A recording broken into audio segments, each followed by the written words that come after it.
Hey, it's Shaggy. We are live at 5 o'clock here on Channel 55 and 88.5 FM. Today's guest is going to be somebody that you'll really want to stick around for, because not only are we going to be talking about how to start your own business and, well, what it's like when you go through that process, but we're going to be talking about something everybody uses for business that could be taken away soon if you're not aware of it. Stay close. As we start off every single show, roll that intro. Live from beautiful downtown Kahului, on the #1 island destination on planet Earth, the Valley Isle, Maui. From the Akaku studio at Halfway to Hell Plaza, it's live. And now, a man that's known far, but not wide. It's Shaggy! Hey, it's Shaggy. Welcome to the show today. If you are just joining us for the first time, you can weigh in on the show if you want to at 877-6363. Today's guest joining us from his lavish home studio from, I have no idea where your home studio is.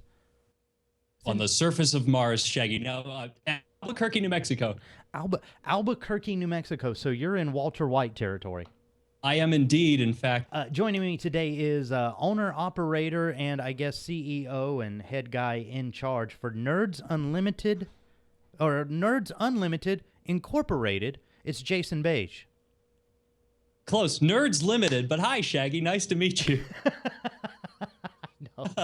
Well, you know, when it comes to an IT business, you kind of hope that the nerds are unlimited. Yeah, but, you know, I can't tell you how many times somebody has said that, and my answer is always, it sounds too much like a hair salon. Oh, okay. Good point. I don't know. Okay. Well, let's start things off because I kind of want to get into, first off, what kind of business is it that you actually run?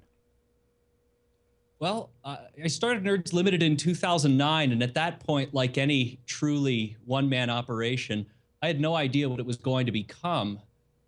5 years later, it is nowhere near where it started. So, you know, it started just as fixing computers, as teaching them, I guess, was next. And after that, it just kind of ballooned into a whole bunch of other things. It's, you know, I can't tell you how many clients I started with that needed a printer fixed or something, you know, and they realized that I could do way, way more than that and asked me to do it. I mean, that really is how simple it started. Yeah, but, you know, when we look at your home rig and we hear about your job, obviously this was not something that you saw coming, even your hobby.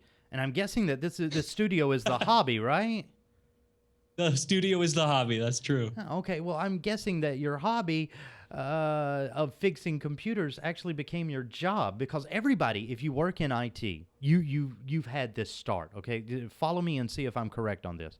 All right, you start off with the relative, usually the aunt or the grandmother, that cannot figure out her own email. Or keeps losing her password. Exactly. And then from that, they tell another relative, possibly a cousin. This cousin goes to the hair salon, tells the barber, and the next thing you know, you've got a complete stranger calling you for something computer related. Well, that is one way to start. That's not actually how I started. And I wanted to go over this if you decide you want to. But, you know, I was thinking it might help some people to really get a sense of what it actually means to start a business. So, you know, my first advertising was on Craigslist. And the way that the company actually officially started was an entrepreneurial business class in business school. And I basically had to write a business plan. And I thought to myself, like, there's no way on earth I'm going to do all this work in order to use terms like will have or, you know, should do. And it's like, no, if I'm going to do all this work, if I'm going to write a 100-page business plan and a feasibility analysis and all the stuff you learn in business school, of course I'm going to do it for real. So that's what I did. So, you know, I wrote the feasibility plan, and what I showed was I could be profitable because I'm selling what I know. I could be profitable basically right out of the gate.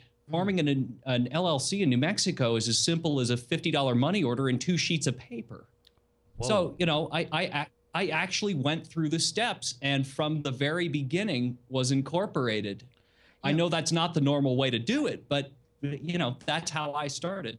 Yeah. Well, see, here's the thing that grabs me is that because me starting off in radio was a college experiment gone wrong. I had started college wanting to go into television, and then I ended up 20 years in radio.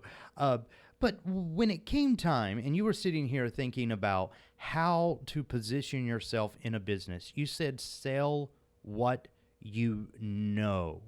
Now, as far as things that you know, for any person, not just things that you, Jason, who has an obviously well-decked out home studio and compared to our lavish studio here at Halfway to Hell Plaza. When it comes to selling things that you know, how do you define that to somebody that's never tried to make a business plan before? You need to figure out what is important to you. So, I mean, don't think that you have to have some ridiculous skill. What you need to do is figure out what you do better than everybody else you know. And that's what you know. Wow. It's the thing that you have the audacity to be able to speak about to a stranger in the middle of the night when you're dead tired and not have to think twice about it because it rolls off your tongue. I don't care if it's sneakers. I don't care if it's walking dogs. It really does not matter. I don't care if you're really good at high school algebra. You can be a tutor. And that's just it. Is knowledge is actually a commodity these days. Absolutely. Our entire generation really needs to start realizing that if we decide to, we don't have to ask permission to do anything. Shaggy and I actually met on Stickcam, where we were both video broadcasters for a very, very long time, I think until it closed. And, it was a whole community of people who just decided to go with it. It didn't matter what the context was. It was just, here it is, do it. So we did, and that's how starting a business can really be feasible for anybody if they decide that they really are willing to do it. So, I lucked out. Nerds Limited was a college experiment of mine too, gone right, I guess. Oh, God. Well, I mean, at least it's not as dismal a disappointment as my career has been. Jesus. Oh, hush. But, okay. Now, you kind of made a good point that I'm going to jump the track a little bit, but you'll see where this is going, okay? All right. Here's how we go. Because I'm looking at your home studio in my monitor here, and it is, wow. I'm going to say that you probably come from a generation of people that is into entertaining. And how old are you again? I'm 31. 31. Okay. So you came up, it's probably the last vestiges of a generation that is used to the self-promoting band, rave party, next club gig, where not only did you set up the event, not only did you set up all the infrastructure at the event, then you went on the Kinko's, you made your own flyers. From there, do you say, just going from that example there, that we have had the fortune of coming up in one of the few times in America where there is a definite do-it-yourself class of person out there? Absolutely. Think of the internet as TV, but symmetrical. And oh my God, what an amazing thing. Instead of watching, I can be watched. I mean, maybe I crave attention, but that was the first thing that I thought. I'm like, wait a minute. So I can put stuff on this thing as easily as I can get stuff. Why am I going to get stuff only? Like, what's the point there? Yeah. And if you watch traditional television, traditional media these days, it's not like these guys are putting out something better than somebody at home with their own camera. And I wanted to ask you, because like going from those early shows, what kind of things do you think you learned when we were back on Stickam and trying to be entertainers to the world? What things do you think that you actually learned in that promoting of doing your own content and your own show that you've taken over now to Nerds Limited? what you learn is kind of a graded degree of confidence whereby it doesn't really matter what is said to you. What matters is what you say in reply. So you develop a kind of of quick wit, which is, I think, different than just about anybody else. I would assume, a stand-up comedian dealing with hecklers is somewhat similar. You remember how it was. I mean, so all of a Yes, sudden, here you are in heckled a video, lot. and there were other people that could sit there and bother you if you let them. Oh God, I know. It was a weird concept, but at the same time, and this is something interesting. You're saying right now that a part of being able to be in business is to be that quick-witted, fast-thinking type of mindset. Absolutely. Anticipating what is going to be asked is the fastest way to answer the question. Wow. Deep, yo. Deep. That was so meta. But, okay. Now, we've got out of the college years. And by the way, which university did you actually go to? Because I got my degree, I think, at McDonald's or something. I don't know. Oh, really? Is that what happens when you hit free parking? Yes, it is, actually. They give you a degree. It says, whatever you want to be, fill in the blank, and come back to McDonald's and bring the certificate for half off fries. Yes. Golden Arches University. Excellent. I started at Earlham College in 2001, and I made the mistake of studying computer science at a liberal arts school, which is a terrible idea. I don't recommend it to anybody. Okay, now, when we think about liberal arts, we're thinking about expressionism stuff. When we think about computers, we're thinking about hardcore, things are set in stone stuff. I can't imagine that would have been an easy mix to get educated in, huh? Exactly. And in fact, the year I went to college, I was 2 months into my college career, and then a plane flew into the World Trade Center. And that was a weird experience because the whole college had to think and feel about the whole thing. And they made us read the history of the Arab nations, I think. It was a book about this thick.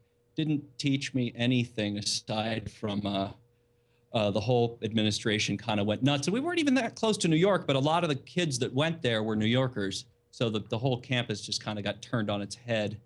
But yeah, you're right. I mean, in a similar way, computer science was completely mismatched. It's a very technical thing. People who like computers will not like computer science. That's like saying people that like women will not like women's studies. Aptly put, correct. Yeah. That's exactly right. I mean, seriously, Yes, if you're you in a don't wanna women's study studies 'em. class, Believe you me, you have a better chance at picking up women at hot yoga, and you still have no chance at picking up women at hot yoga. but everything in New Mexico, because, we live here in a veritable paradise of Maui. But I guess Yes. Albuquerque would lead itself to certain wants as a young man. Did you ever find yourself being easily bored as a youth, and that's kind of what pushed you in this whole direction of, you know what, I'm gonna, as an adult, just get into this attitude of just try it? I think that's not just me. So the answer is absolutely yes. But I think our entire generation is just kind of active. We cannot help but be active with respect to whatever it is. So the term for me is engagement. You can't engage television. It's not possible. We do our best to, and hopefully somebody will write stuff in, over the course of this broadcast. But, the idea is that it's a difference between an audience and a community. Really what we want to do is build a community, and the integration of the way that people talk to a host. Radio is a neat thing. It's a neat medium because it's intimate, because you were people's best friends that you never met, which is strange, but I'm sure it's been your experience. Oh yeah, and sometimes they come up and say, "Hey, dude, can I borrow $10, buddy?" And you're like, "Who are you?" You're like, "I listen to you all the time," and you're like, "Hey, so how does that mean I owe you 10? I don't quite get that." Okay, then. Yeah, okay. But now that we've kind of talked about building communities and stuff, all of these skills, as far as like community building things, we transfer over to the business world now as networking. Yes. How important is networking, would you say, when you're actually trying to come out of the gate and start something new? I'd say it's the only way to be able to start something new. And, the neat part is once it begins to snowball, which may take a little while and it may take a long time. For me, it took about 1.5 years before I found myself sucked into something that I hadn't initially intended to plan on doing. So, and that was relatively fast. But what happens is, your skill set at a certain point, at least for me, became the thing that started to drive the business. And that was always neat because my thought was I'm simply taking the things that I love, whether it be, computers, the internet, technology, cell phones, anything with a chip in it, and, figuring out for myself how to make them work together. And then watching other people do the same thing on the internet simply told me that the community was building itself. And if I didn't somehow participate, I would either be left behind or be wondering whether or not I'd been left behind. Yeah, and for a lot of people, when we consider computers, the internet, the information age, the present dawn of the golden era that we are in now, if you're a geek, by the way. Yes. When we consider all of that stuff, you have to go back to the actual origins of the home computer and say, the same way that we as modern adults are taking our technology and making it work differently than it was intended in new and exciting ways, is the same spirit that the original people who took the Altair and the old Xerox system and turned it into Macintosh and Windows, we're doing the same things. Hacking is basically still going on to this day, and that's what's leading the technology curve. Absolutely. And in fact, I'll take that one step further. In 2001, I took a 900 megahertz laptop, which was top of the line, by the way, at the time, to college in 2001. About 10 years later, my Droid 2 had twice the processing power. My first smartphone had twice the processing power as I took to college a decade earlier. Wow. So think about that for a second. It's not only is it speeding up, but it's integrating in a way that is, well, at least for me, unforeseen at first. Think of that 10 years, 2011 to 2001, from going, laptop about yay big, about yay thick, about 7 pounds, to a computer that is a dual core 1 gigahertz processor, with a battery life that was not all day, but pretty good. Oh, yeah. To within a decade, from your desktop, several $1,000s to your pocket. And a couple of $100 in a Verizon contract or AT&T or whatever. Who's counting? Yeah, they all make money that we don't see, so exactly. Well, and this tinkering and stuff that we're talking about with technology, I mean, I remember starting off on a Commodore 64, and dear God. My first was an 8086 from AT&T. Wow, AT&T once again. Woo! But AT&T. Yes. But when we talk about your job at Nerds Limited, and we talk about the technology and things, are you noticing that your customer base is now coming in from that perspective of, I have this technology, I know what this technology is capable of, but I think that I can push it in this direction? Are you noticing that more people are coming through the doors these days like that versus coming through the doors as like, I don't know what this demon box does. There's a power box and it's glowing at me.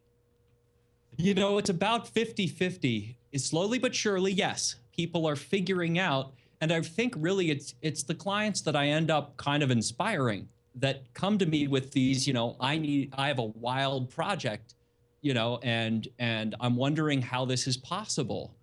Those are the people that are all of a sudden unafraid. So really what I think I've found the key to be is to teach people that to unlearn that their computer tortured them for the last decade. Microsoft taught us not to do updates, and now they're mad that we don't do them. You got a good point. You've got a point. Oh God. But that's the thing too, is like, when it comes to products like Microsoft, when it comes to Macintosh, when it comes to all of these guys, we always think that somewhere in some laboratory this was magically sprung up, not from a bunch of little discoveries stringing along. When it comes to doing your business as it does now, do you oftentimes have to kind of lead people that computer thinking isn't point A to point B to point C? Sometimes there's a point A to point L, then it goes back to M and calls a function on P. It's my job to iron it into a linear process.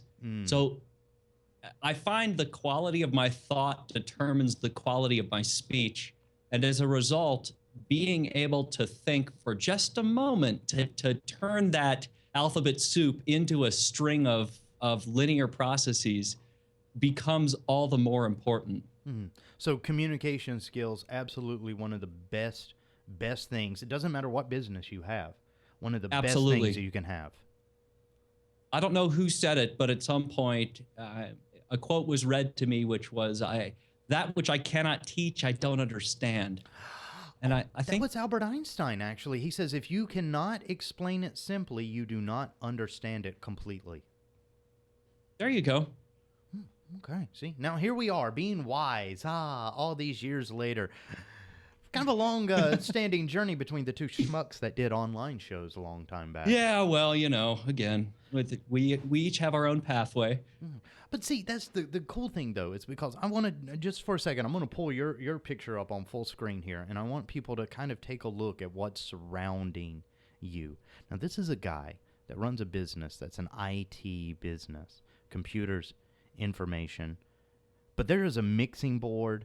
There is some big speakers there. I noticed that you have the hands-free earbuds and stuff. Oh, do you want to see my blinky lights, all the compressors and whatnot? Oh, my God. There you go. Can I ask, where in God's name did this rig from hell that you're sitting in front of come from? It simply came from, well, in the case of the compressors, it's really just a matter of not wanting to have to ride the gain. I mean, that's why people buy compressors. But, more specifically, how did all this come to be? It really was just task-oriented stuff over a course of a number of years. So, I mean, I do a podcast, which is highly profane, and it's my weekly therapy. It's cathartic almost. I like to tell my clients, at least, the ones that, say, oh, you're going to be on the air. Can I listen? And my answer is, I hope you don't. But, generally... I hope you don't. It's like, please, sir, come back and be a customer. Never, ever listen to my show. Yeah. Well, and that's really where the broadcasting equipment came from. But, over the years of ADHD radio just kind of coming into being, the real purpose of it was just kind of to get on the air and complain. And it just turned into more than that. So ADHD radio is the show name, but that became the show format also. It was, I have no idea where I'm going. It's going to be completely stream of consciousness, and it's on the internet. For some reason, people watch it or listen to it. And, that was that. So, all the mixing equipment really just came about as a series of tasks that were annoying me over the course of the years that I've been doing the show. Okay. I guess it's been since 2006 now. That's a long time. Yeah, wow. It is a long time. So this is the thing, because all of that stuff sprang out behind you out of a task that you needed accomplished. Jumping back from personal hobby back into the business life, because a lot of people, their personal life mirrors what they do in their business. Do you find yourself, when you started out at Nerds Limited, when you said, this is the business plan, LLC, boom, here we go, and all of that, did you say, I'm going to think of this as a task management operation at its core? No. Oh, not even close. I wish I had that kind of insight. Really, what Nerds Limited was intended to do initially was be sure that I wouldn't starve after I got my degree. That was it. That That was it. I mean, there was no other task. It was, May 15th, you graduate. June 15th, rent is due. Come on, son. We know you can do it. So, keep in mind, I graduated in 2009, which was at the absolute worst possible time to get a college degree and think that you could get into any business. I don't care if it's a McDonald's. Doesn't matter. No, you could have a degree and not work at McDonald's in 2009. Yeah, well, that's what I figured out. And I thought, okay, time to step up because, not the semester before. I did, this whole, I guess the second part of that story is I did the presentation, to my entrepreneurial business class and finished it by saying, oh, and I made a couple $1,000. Wow. And I believe I got the only A in that class, but the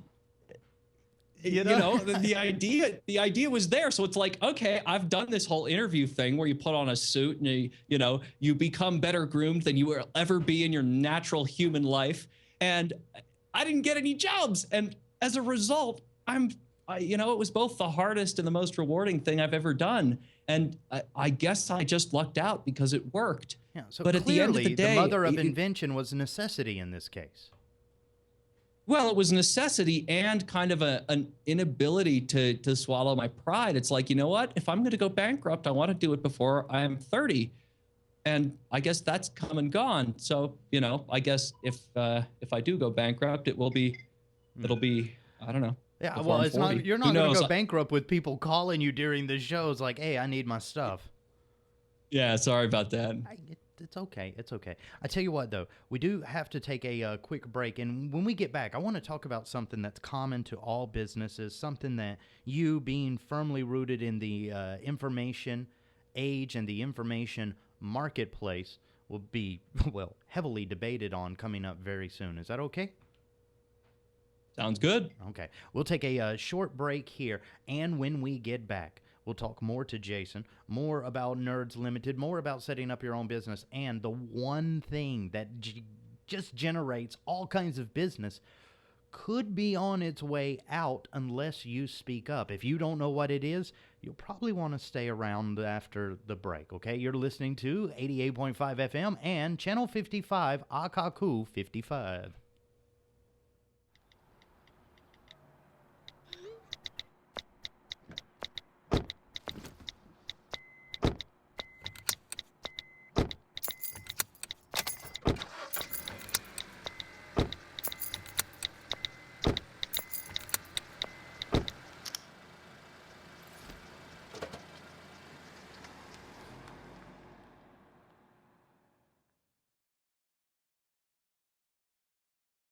Up, college is hard. Down, those books are heavy. My sport is football, but my passion is education.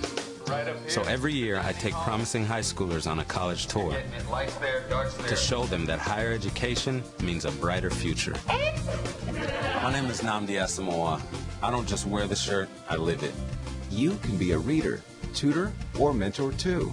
Take the pledge at liveunited.org/volunteer. Do you wear this?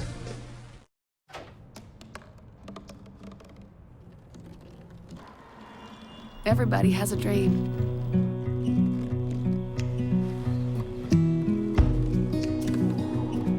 Mine was to see the ocean.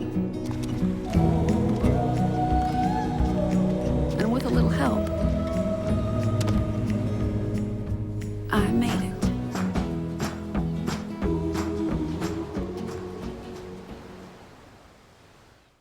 Yo, check out this chef, right? Right? That's so gay. That's really gay. Dude, look at those pants. Please don't say that. What? Don't say that something is gay when you mean that something is dumb or stupid. It's insulting. It's like if I thought this pepper shaker was stupid and I said, man, and this pepper shaker is so 16-year-old boy with a cheesy mustache. Just saying. When you say that's so gay, do you realize what you say? Knock it off. Hey, it's Shaggy. Welcome back live on 88.5 FM, Channel 55, Akaku. Joining me from his palatial home studio that is, in fact, a hell of a hobby to have. It's Jason from Nerds Limited. Okay, so we have to talk about something that's really, really important to every business out there. And it's kind of one of those subjects that me and you have followed for years and years and years and years. And it kind of comes up every 2 or 3 years. And now here it is. It's reared its ugly head again. What the common man calls net neutrality. Ah, yes. Well, before we get into what does net neutrality and all that crazy stuff mean, when we talk about the information age and when we talk about Nerds Limited, your business that works a lot in technology, is it safe to say that basically the internet is essential for business?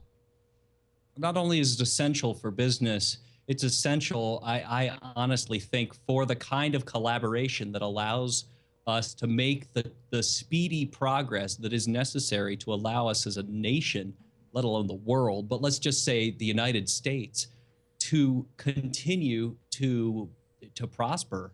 We don't really build stuff nearly as much anymore. We innovate. And this is the way that we collaborate and innovate. And see, that's the thing that gets a lot of people, is because they're like, well, what happened to all the jobs in America and things like that? They don't realize that a lot of those jobs are in hands-on manufacturing, manual labor jobs that, thanks to technology, are non-existent. That's right. It's nobody's fault, and nobody tried to hoodwink any of these people. It's just the way that things change. There used to be a guy that operated the elevator, any elevator you went into in any city. The world is changing and it's evolving, and it scares me. And if you're a cashier, you should be scared too. Yeah, because one day these self-service checkouts that we see in some grocery stores and things like that, that's going to be the norm. There's not going to be living people anymore. Absolutely. Absolutely.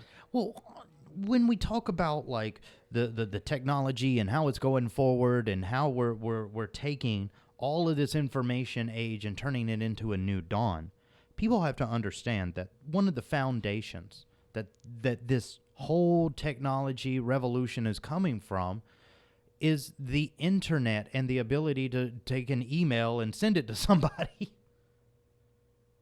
Well, and it's simpler than that. I mean, the whole idea, and I don't want to get too technical here, but right now, the way that the FCC is looking to severely complicate things.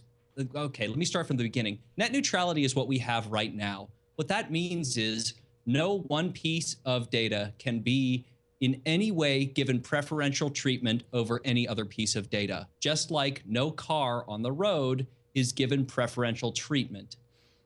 Well, exactly. This whole idea, and this whole idea of a fast lane does not mean that magically our bandwidth will get faster. It's still a finite amount of bandwidth. It's not like, all of a sudden the fast lane gets built. Like, here's the fast lane and it's brand new. And, that's not the way that it works. Yeah, and see, that's another misconception with the internet and how it works. People think that the internet is this abstract thing, it's out there in the sphere, and whenever you want more of it, you can just magically, through some sort of alchemy, whip up some more bandwidth and stuff. But it boils down to actual hardware, actual infrastructure going through actual routers, and that's a finite number.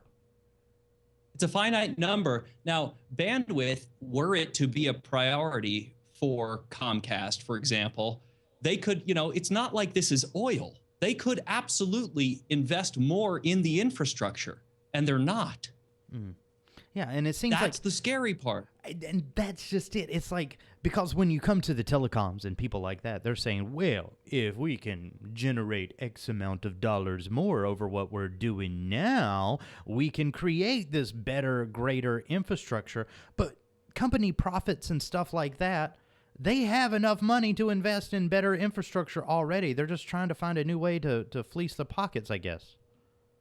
Comcast, I believe, is the internet service provider for 83% of the population of the United States. So, you could talk about major markets and this and that. At the end of the day, 83 out of 100 people use Comcast. So the idea, for example, that Comcast merging with Time Warner is not a conflict of interest because they both are in different markets is not at all the case, because you have to consider that the largest cable TV provider, also being the largest internet service provider, is simply, it is monopoly like you've never seen monopoly before. And if you don't think the future of cable TV is the internet, then you're living under a rock. Yeah. And here's the thing. Remember way back, and I think it was 1987, in the original RoboCop. Did you ever watch the original RoboCop? Of course. Okay. Yes. One concept that they had in that show that it took us years and years and years and years to get to, up until we got on Stickam, we never achieved this dream. One of the things that they said in the original RoboCop was, when it was time to watch a show, adjust your set to an IP address. Do you remember that scene? No, but I'm going to have to rewatch it now. Okay, there's a scene in RoboCop where they're like, we're going to show a live transmission. Oh my God. Yeah. Wow. So tune your sets to IP address. And that is something that 10 years ago, people would not imagine streaming a show through the internet. No. Not even close. And in fact, whoever wrote that is brilliant. Yeah. That's incredible. Well, here's the thing. Now that we are at this golden age and more people are discovering, because, I work in public media now, and it's all about empowering the community with the right tools to make content and distribute it freely. Now that all of these software solutions and hardware solutions are coming down to the end user at their house, all of a sudden, it seems like they want to slap a bigger price tag off of the exact same service that you're going to get going forward. Let me make it even simpler than that. Comcast is providing HBO as a series of ones and zeros. That's what digital cable is. It's just ones and zeros. What they want to do is be able to continue to package cable. They want to sell you those ones and zeros as a series of premium things instead of as an a la carte thing, because the profit is in telling you you've got 500 channels.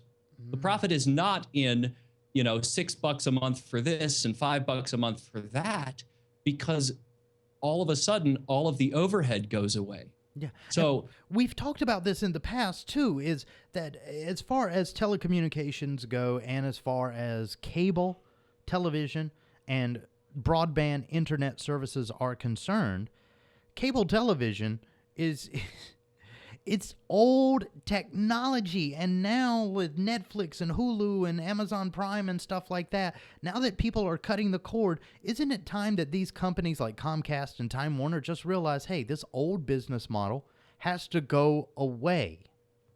Oh, they're keenly aware of it, and their goal is to make it last as long as humanly possible. And in fact, going back to RoboCop, the dial to an IP address is even more insightful, because the internet went up Christmas Day 1990. So 3 years before that, there was no way to go to www.netflix.com. It was all IP addresses. See, but RoboCop, once again, it predicted the future. They did a better job than Back to the Future, that's for sure. Oh, God, I know. Where is our damned hoverboards? It's supposed to be, next year? Yeah, 1985 plus 20 years would be 2015. Yeah, so hoverboards and self-tying Nikes, get on them. I can't wait. And that vest, that self-drying vest, what could we do without it? Tell it you. But stuff like self-tying shoes and the self-drying vest would not be possible if, on a larger scale, not just individuals like me and you sitting at our home computers looking at each other through a vast difference, but larger businesses, research and development companies, universities, medical facilities. Once we bring in a higher price for the pipeline, as far as the whole end of net neutrality and things that they're predicting are going to happen, we're actually going to create a situation where our own downfall will be the fact that we can no longer share these medical and important information tools, right? Think of it this way, because it's not only on the end users. If net neutrality gets amended or changed in any way, shape, or form, the devastation is not just the ability to charge more for a fast lane, and it's honestly not probably going to be on consumers. It's going to be on content providers. So what that means is any sort of local community organization can put up a web page, but that web page is not going to load quickly enough. Google has done more research on this than anybody. And honestly, if your site does not load within 5 seconds, it might as well not exist. So, the idea that a fast lane is, being added is not true. What's happening is, unless you're on YouTube, you can't do video. Unless you're on Netflix, you can't stream video. That's really where the key is. And, if you're an independent podcaster or somebody who is trying to just simply create content and get your message out there, which if you're not doing today, that's okay.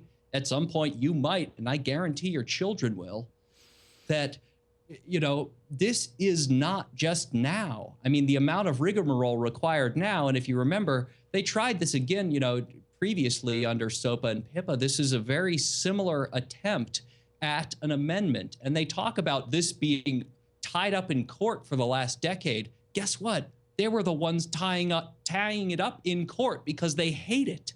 Net neutrality is absolutely critical. And they're like, boy, this has been such a pain for court. Well, yeah, because you can't get a judge, or at least you shouldn't get a judge, or at least a judge in this case has not decided to with executive ruling, change the law.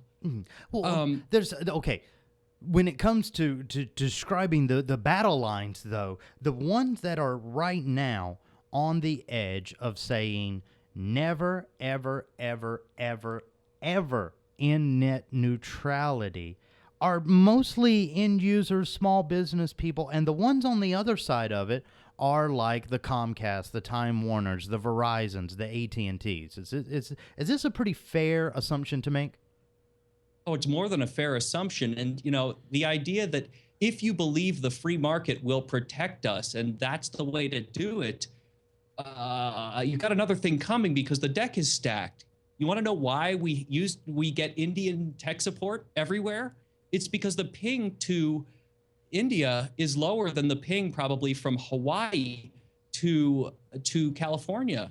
And it's because they have an infrastructure that has fiber optics. Want to know why you don't have fiber optics in your house? Because it's not allowed.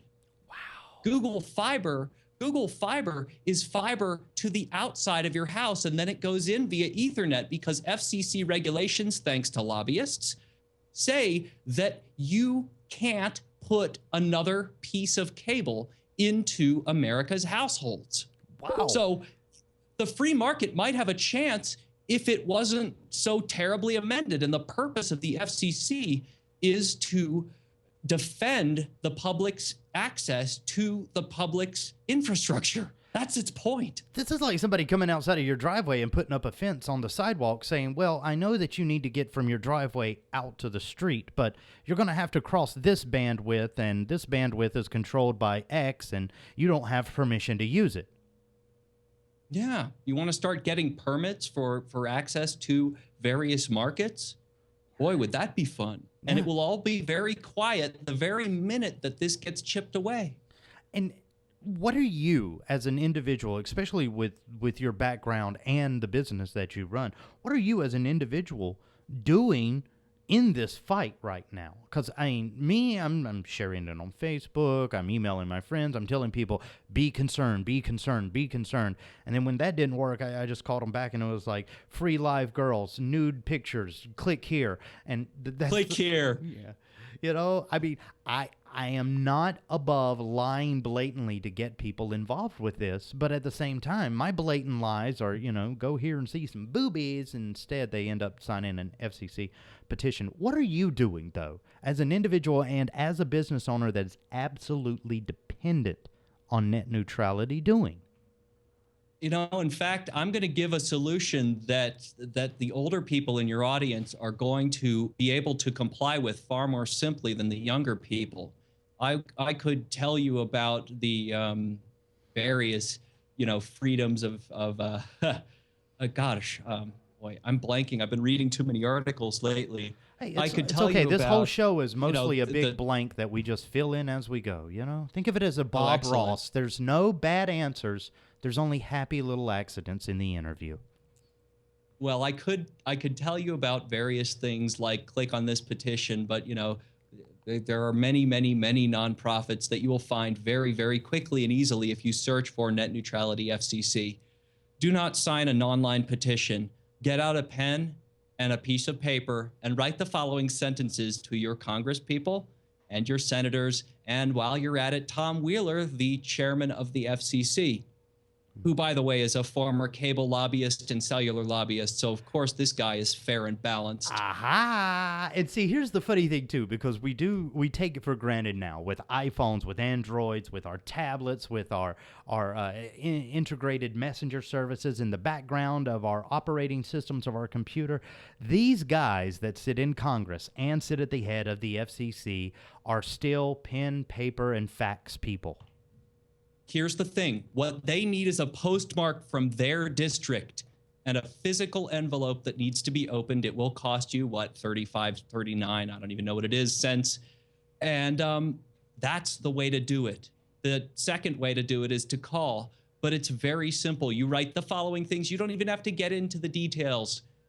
What you need is a handwritten letter saying, I'm a single issue voter. If you in any way, shape, or form play with net neutrality, you will not get my vote. Thank you for being my elected official. I hope you continue to be. That's Period. it. That's it. That's it. It's so simple, though. And see, that's the thing. Is people do not realize that even though a study came out a while back and says we're not a democracy, we're an oligarchy or oligarchy, we're trolls, apparently, in government now. I'm not sure how that works. But the power of the pen and the paper is what's going to protect the power of the ones and the zeros at the end of the day. Absolutely. Man. And this will work from any place, any district, just right up. I am a single issue voter. I will not vote for anybody that supports an end to the current infrastructure of net neutrality. Sincerely, goodbye. Is that about the gist of it? Yep, your friend and neighbor, your name here, your address here. Yeah, and it has to be a real legal name at a real legal address. Well, yes, but I mean, again, the cursive you never use anymore will get you way farther than clicking here, because really, an internet petition only makes a difference if you are, that means you can make 1/100,000th of a difference. But that's so generalizable. And let's be honest, because change.org has had some pretty silly petitions too. And when it comes to online petitions for something, maybe they won't take it seriously if you're going to the same place that 150,000 signatures popped up on a list asking President Obama to kick Justin Bieber out of the country. Maybe pen and paper is a little bit more intelligent than that. Well, and again, this has to do with the way that congressmen and senators, and by the way, the FCC, I believe, the board of directors, I believe are in Congress. Maybe not. I could be wrong about that. But for the most part, these people are either elected or appointed by people who are elected, which means a postmark from their district. Here's the difference. My guess is if, a whole bunch of people in their district sign a petition, what comes across your elected official's desk is a report for which petitions are signed and how many people in their district. So what they get is a graph. So at the end of the day, your feelings, your thoughts, your emotions are a pie chart. Yeah. So if you want to be part of a pie chart, I'm not telling you not to, but I'm telling you the fastest and easiest thing you can do is just, no joke, right now. You don't have a week. Right this minute.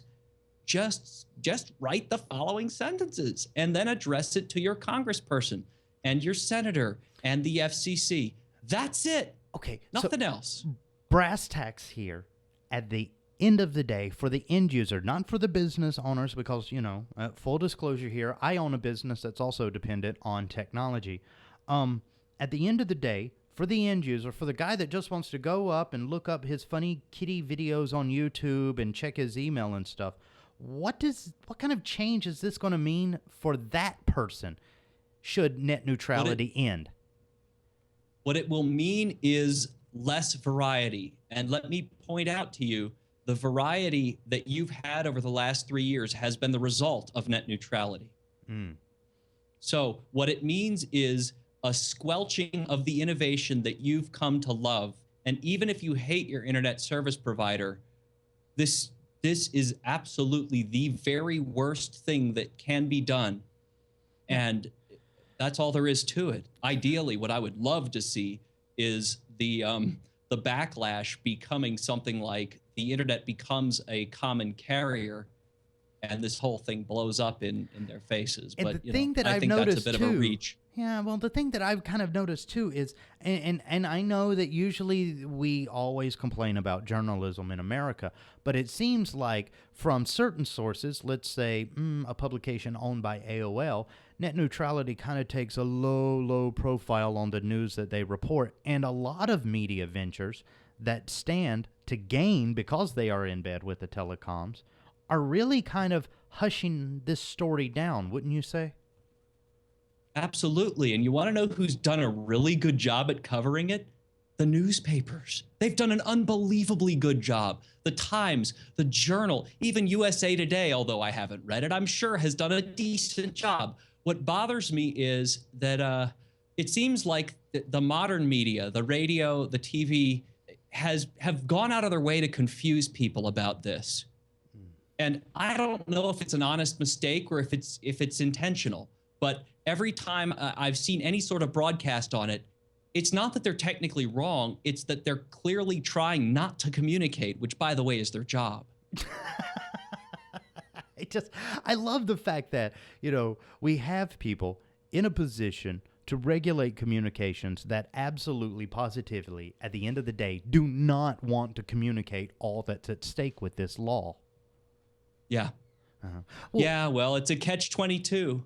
And I mean, what is the catch? Because for them, they look like the bad guys no matter which way they go. Because if they go with, hey, let's support full and free open networks from now on, then the big companies are going to come back and be like, well, what about us? And then if they support the fast pipeline or the high-speed pipeline ISP model, then it's going to come down to all the end users are going to be revolting.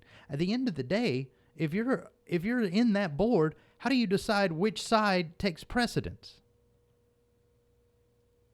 I think the easy way to do it is to figure out whether or not you work for large telecom or whether or not you pay large telecom. Yeah, I was about to say, aha! And who does the government work for at the end of the day? Is it the people or the telecoms? Well, it certainly isn't as directly for you or I, because I don't know about you, but I couldn't spend hundreds of thousands of dollars on both campaigns. And that's the way that lobbying works. And if you have, think of the value here, because this is how value is determined. You figure out the value of backing both parties. If it's expected that whoever gets this is going to be involved in a vote that will make or break your business for the next decade, there's no amount of money you will not put in. And now with super PACs, you absolutely can. God, and see, that's just it, though. With all this money, and because this is the frustration with the American public, at least in my mind. I don't have enough money to afford the attention of my elected official. However, 32-cent piece of paper, a pen, and they can have that attention. My answer is you absolutely do. You just have to decide it's worth 5 minutes. And, by all means, listen to Shaggy's commercials. But after that, realize that amount of time, you could have written at least one of these letters. This is not hard. I don't care if it's on the back of a napkin. It does not matter. No joke, not even a little. And I want to point out, Shaggy is more Republican leaning and I'm more Democrat leaning. This has nothing to do with politics. Yeah, and see, it does, it's not about being pro-business. I honestly think the way to be pro-business is to oppose this. And the way to be pro-people is also to oppose this. It's simply wrong. It's one of those issues that it doesn't matter which side of the political spectrum you're on. It's almost, in my opinion, ending net neutrality is like everybody coming up tomorrow in the Senate and the Congress and saying, well, we've taxed air. It doesn't matter which side of the political spectrum you're on. You're going to be like, what? You did what? No. What you're doing, so let me put this more simply. If net neutrality falls, then what you're opening yourself to as an end user is more frustration, whether it be in the terms of money or buffering or, a lack of, let's say the whole thing is quiet and you only use Netflix and AOL. Well, those aren't going to slow down, but what's going to happen is the next thing that you had a chance at loving, it's never going to have a chance. The variety of the internet will go away. And if that's okay with you and you don't mind paying more for the same thing or less of a thing, by all means, do nothing. God, I know. And I mean, it really boils down to as simple as that.